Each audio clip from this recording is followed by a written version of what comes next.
Now, let's continue that earlier discussion because Professor Firoz Cachalia will be sworn in today as the Minister in the National Executive ahead of his expected appointment as Acting Minister of Police. It follows Minister Senzo Mchunu being placed on a special leave then amid serious misconduct allegations and an ongoing investigation. Cachalia takes on the role at a time of deep public mistrust in the South African Police Service. Questions now turn to his immediate priorities, how he'll tackle corruption, and even the influence of his academic and anti-corruption credentials on policing reform. We speak to Eldred De Klerk, then, Africa Center for Security and Intelligence Praxis, then joining us now. Mr. De Klerk, thank you so much for the time. Really appreciate it. Then he's just going to be a stand-in, is ultimately what we're getting a sense of here. Does he have real pressure in this job, does Professor Firoz Cachalia, or is he just about stabilizing things? Good morning, Arabella, and good morning to your viewers. Yes, stabilization is important, and I've listened to my colleague, or speaking earlier, and every other pundit saying that at this time we need to inspire confidence in SAPS. We need to stabilize what's happening in the institution and avoid all these recriminations and counter-recriminations.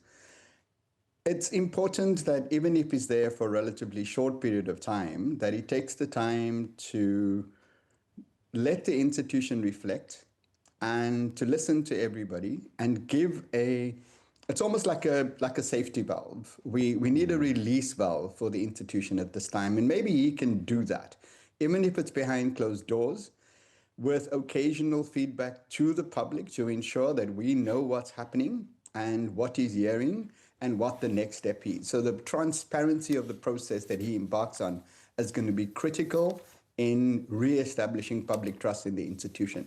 So you think that more conversations... That for the moment may be enough, because we need to temper our expectations that there's some sort of silver bullet, if you can excuse the pun, or some sort of quick fix that's going to overhaul the South African Police Service. So you think more communication instead of less would ultimately be more helpful in this case then? Perhaps him speaking a little bit more about what it is that he needs to do, what it is he is seeing, and what it is that's on his desk at that point in time would actually be helpful in creating greater trust, even if it is for a shortened amount of time.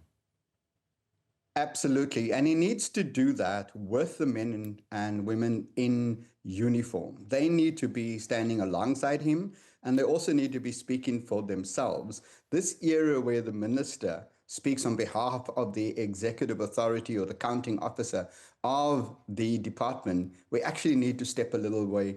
We need to step away from that. There needs to be a clear separation between the executive and the actual operational accounting officer for the South African Police Service, which is the National Commissioner and all the provincial and divisional commissioners. They need to hold center sway. We need to see them in uniform, speaking to us.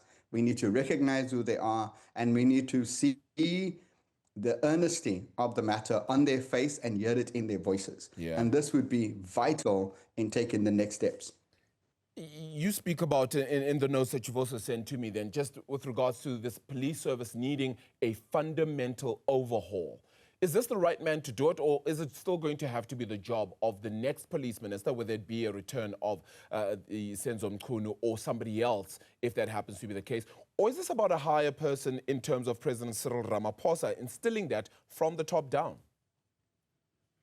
Well, it's gonna take, there is no such thing as one person can fix anything. It's gonna need a concerted effort and a coordinated effort. How the process starts, because let's face it, there's been internal resistance to a fundamental overhaul in the police for decades now.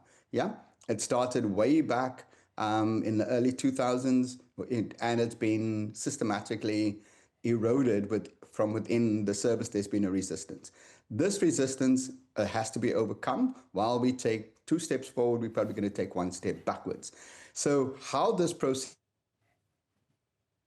starts, with what kind of vision, and with what kind of understanding of what the fundamental issues are. And Alibay, let me just say this. We know what the issues are. Dating all the way back to the Goldstone Commission report, the NDP, the Marikana Commission, the panel of experts, the presidential task team's report on what is happening within the South African Police Service and the broader security architecture of the country as a whole. So we've done the analysis. We have some starting points. Now we need to still instill confidence within the men and women within the South African Police Service and the broading, and say to them, we're taking you seriously. We're taking ourselves seriously. We do want to address the issues, and we are going to deliberately embark on a process of transformation within the South African Police Service in accord with the constitution of the country and the vision we've already laid out in the NDP 2030. That's an important step. We may play handover from one minister to another. Remember, we also have the Secretary of Police. We have 2 deputy ministers. We have responsible officers at all levels of the South African Police Service who all need to see themselves as part of the change agent process of the South African Police Service. So it's not down to a minister by him or herself. There's only so much they can do, because ultimately they don't, even if they want to set the tone legislatively, the culture and the color of the South African Police Service is actually that set by the operational and strategic heads of the South African Police Service. So we need a new strategy. And this is a broader conversation we can embark on. And the national dialogue provides us an opportunity to try to re-engage the imagination of us, the South African public, in what kind of, or what would public safety and policing look like in the country. We set down a strategy for this in line with the recommendations we already have on the table. And we all see ourselves trying to define a South African Police Service within a developmental state, because they have a developmental role. And until now, they've shied away from this role. Yeah, but Eldred, can you do any of this without your top leadership, and I'm talking about President Cyril Ramaphosa and your Deputy President Paul Mashatile, not perhaps sharing the vision? Should it not start there perhaps then?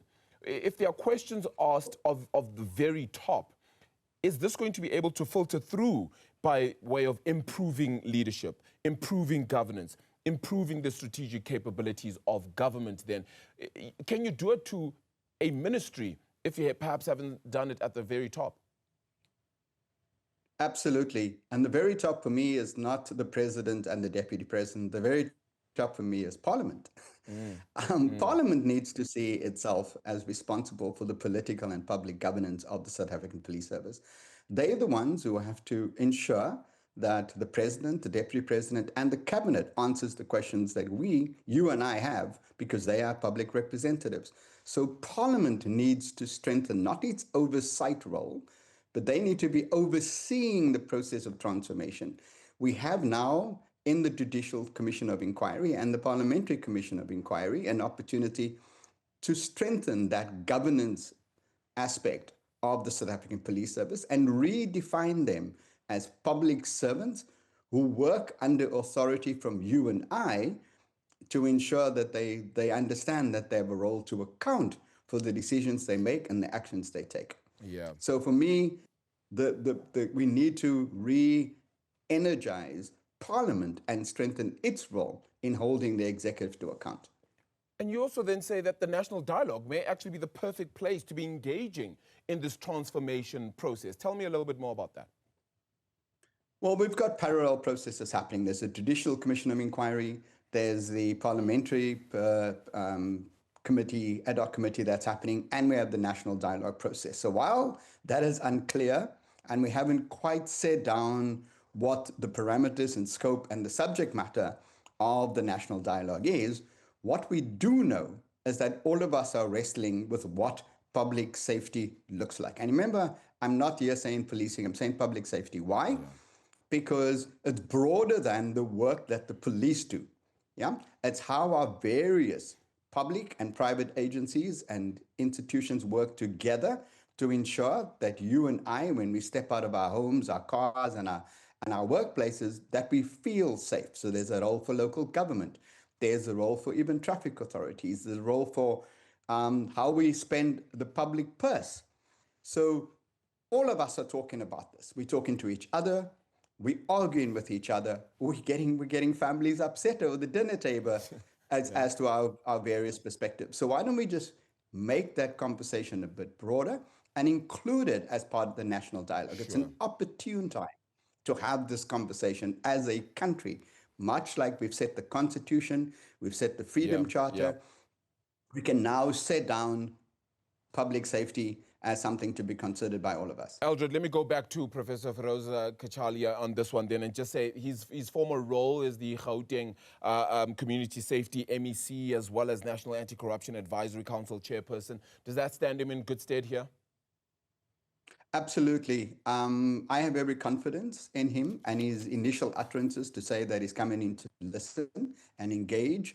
That, I think, inspires confidence, because we've got to remember that we're sitting with men and women who at this time are anxious and apprehensive and also concerned for their futures. And they're also concerned for the fact that they may have been complicit in their silence as to what is happening in the institution. So we need to embolden them. We need to encourage them that they can speak up and be safe when they do so. So I have every confidence that Professor Kachalia will go slow to go fast. And if you and I can just step back and give the process an opportunity to work and ensure that there's going to be no magical quick fix, I think we can get off to a good footing. Eldred, I need a quick response from you, A, B, or C. Our poll question today is, are you confident that incoming Acting Police Minister Firoz Cachalia can clean up the SAPS? First answer for A, very confident. B, not confident at all. C, won't make a difference. What's your answer? Our answer would have to be A, provided he has the support of you and I. Fantastic. Eldred, appreciate your time this morning. Eldred De Klerk, the Africa Center for Security and Intelligence Praxis, joining us then to unpack that conversation. Then the swearing in then of Firoz Cachalia said to happen at 9 a.m.